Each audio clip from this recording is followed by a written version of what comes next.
Hey everybody, welcome back to the channel. You're listening to the Amazing Fantasy Podcast, episode 1.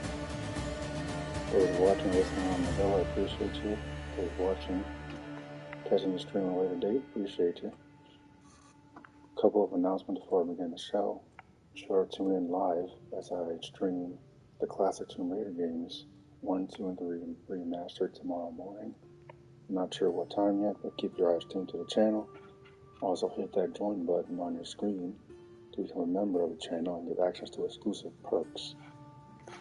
Once or twice a month I might stream Star Wars Battlefront 2, Gotham Knights, Ghostbusters. It's exclusive to members only on the channel. And all you have to do is add me on PlayStation Ultimate Spider 13. It's Ultimate Spider 13 on PlayStation.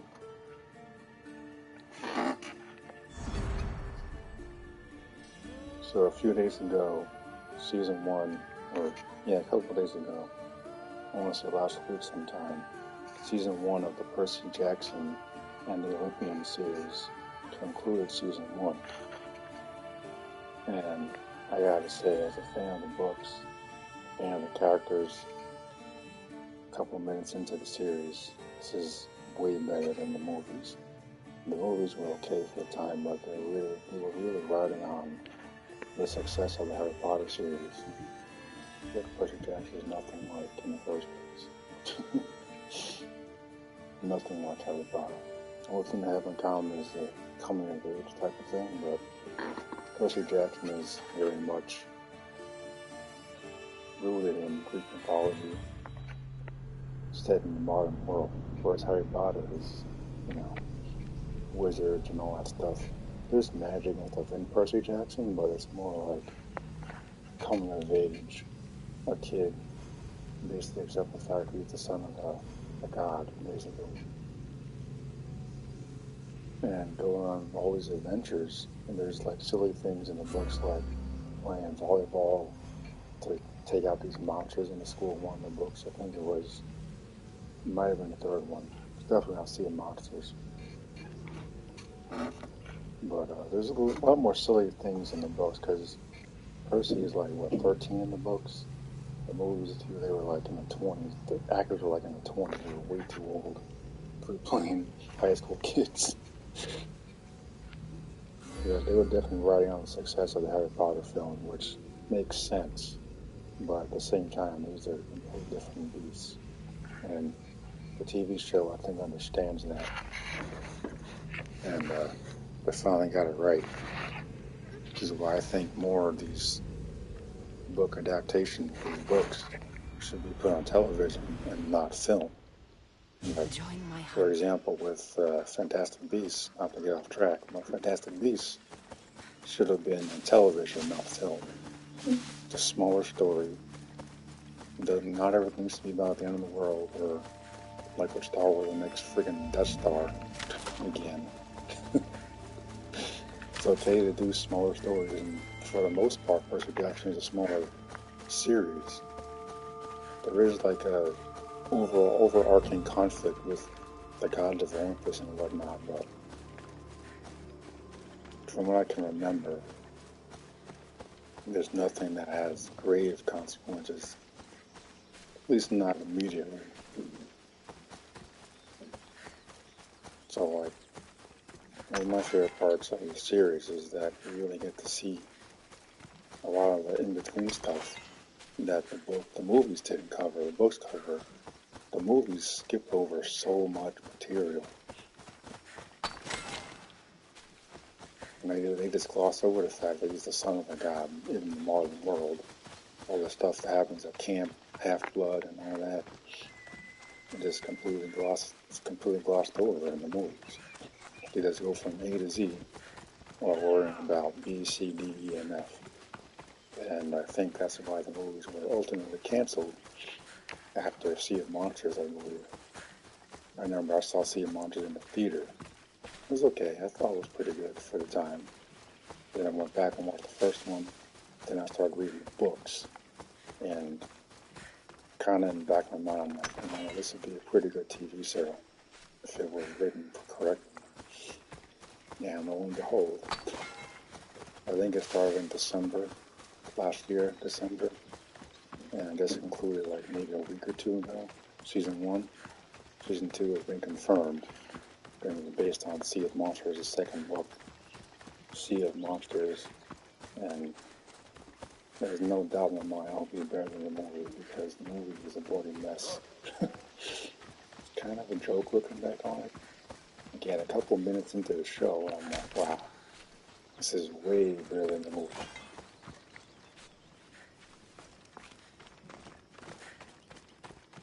I'm impressed. I was like, okay, first off, the cast is superb.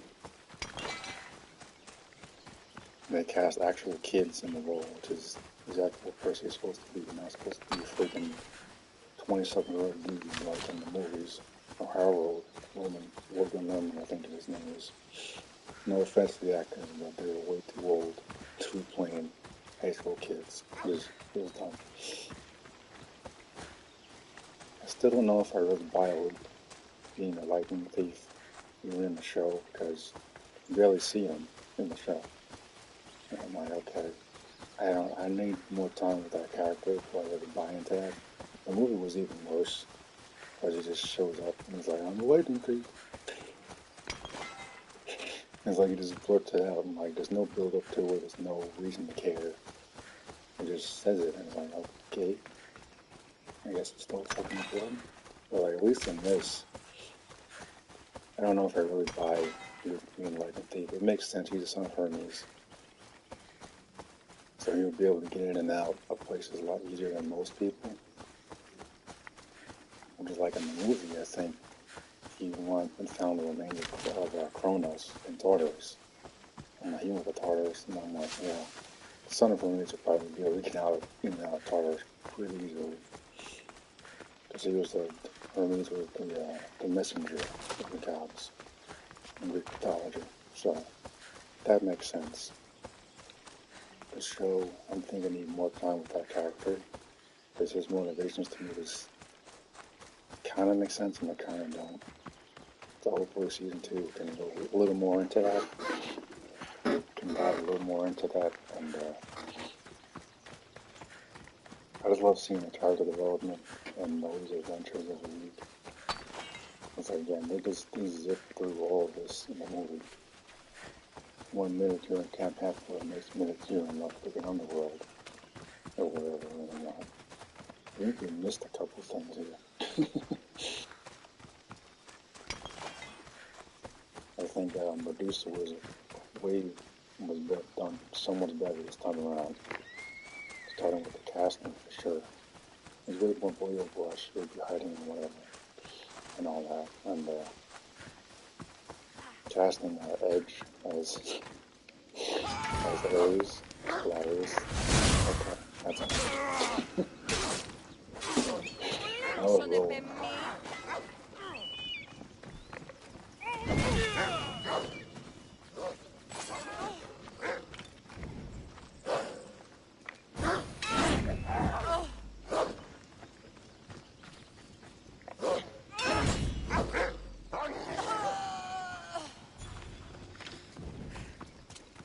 That's how it is in the books, though, because these gods, they blend in. They don't look like they do in the Hercules animated film for Disney. They look like regular people. And Ares is riding around on his motorcycle like a biker. God literally like out of war. I'm like, yeah, it makes sense. I completely forgot that Percy and Annabeth and Rover encounter Ares in the book, because I skipped over in the movie. The movies are basically just like a greatest hits collection. It's not even a story in the movies. They just skip over so many important things that's essential to the story and the character development. While when they go to that the theme park and Percy gets like basically put in frozen carbonite, and then has to outsmart one of the gods to save him. He sacrifices himself to get the shield for Ares as part of their quest.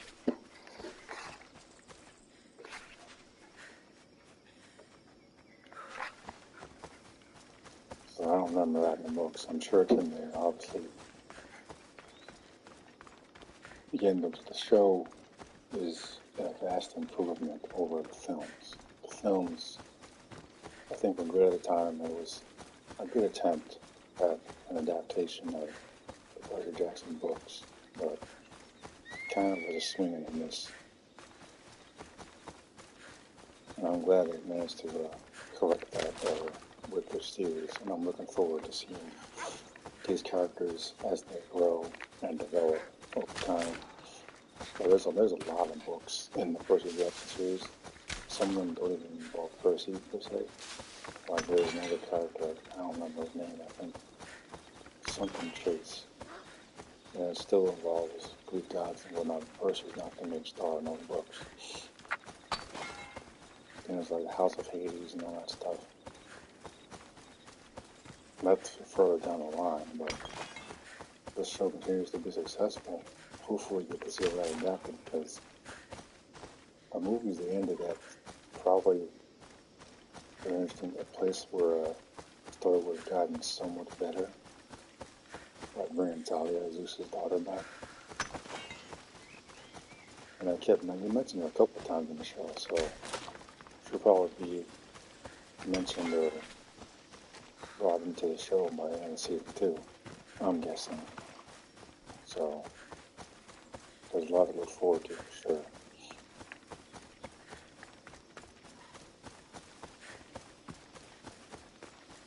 I for one, I'm really excited for season 2. It's part of why I prefer television over film in some areas. Even though it's something like Star Wars, because Star Wars was made for film, at least originally. Look at something like The Mandalorian, that was obviously made for television, so I don't know how they're going to translate that character to film all of a sudden, from episodic material to a feature-length film. I don't think it's going to work, but what do I know? So then push lentils in here, Galactic Empire. Pump out another stinker, I guess. Wouldn't surprise me at all. That for the track record of making terrible decisions, and yet this crazy blog still has a drive. Amazing. Anyway, back to Percy Jackson. So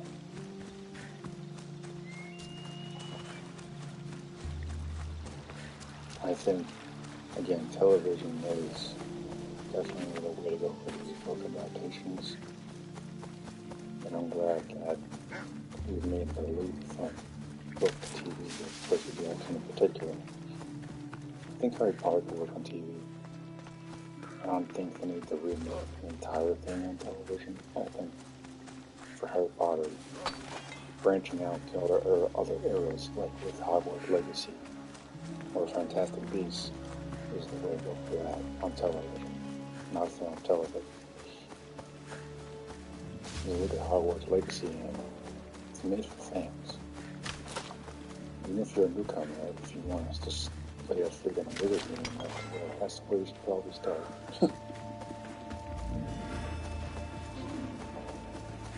Sure, to play what game is part of the industry.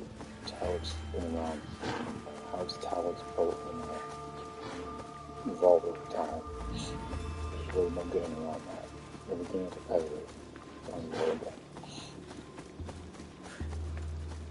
It's like saying all the Call of Duty games aren't exactly the same, because they aren't. But shooters sell, so they keep making it. It's as simple as that.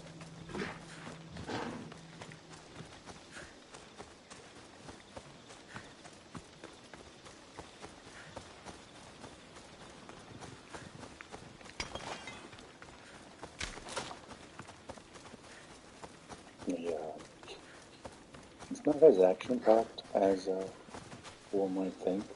It's more, I don't want to say cerebral, but there's a lot more dialogue in the Percy Jackson books. It's not a straight-up, like, action-packed series.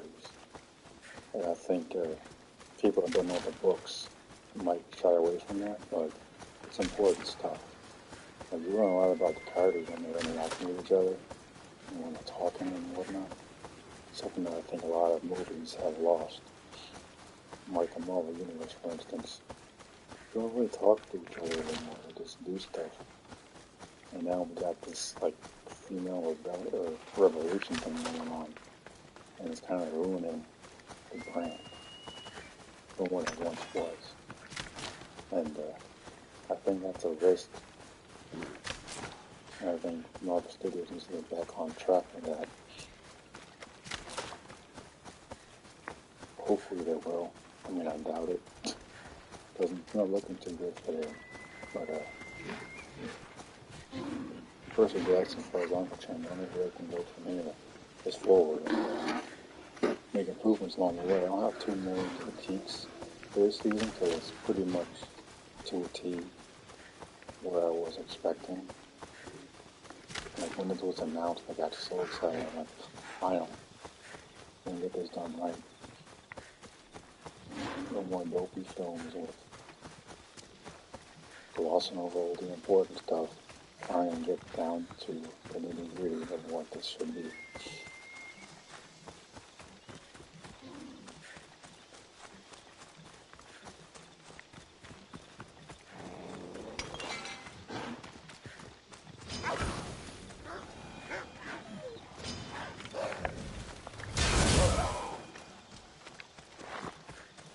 And yeah, so if you haven't watched the series, I would say check it out.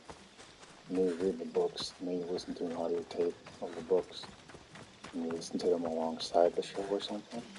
But this is something that you don't want to miss if you're a fan of Percy Jackson. Just keep in mind, this is not Harry Potter. Nothing like Harry Potter. The only thing that has common Harry Potter is probably the coming of age story. But just stick with it and it will get better. Season 1 is fantastic and I'm looking forward to more.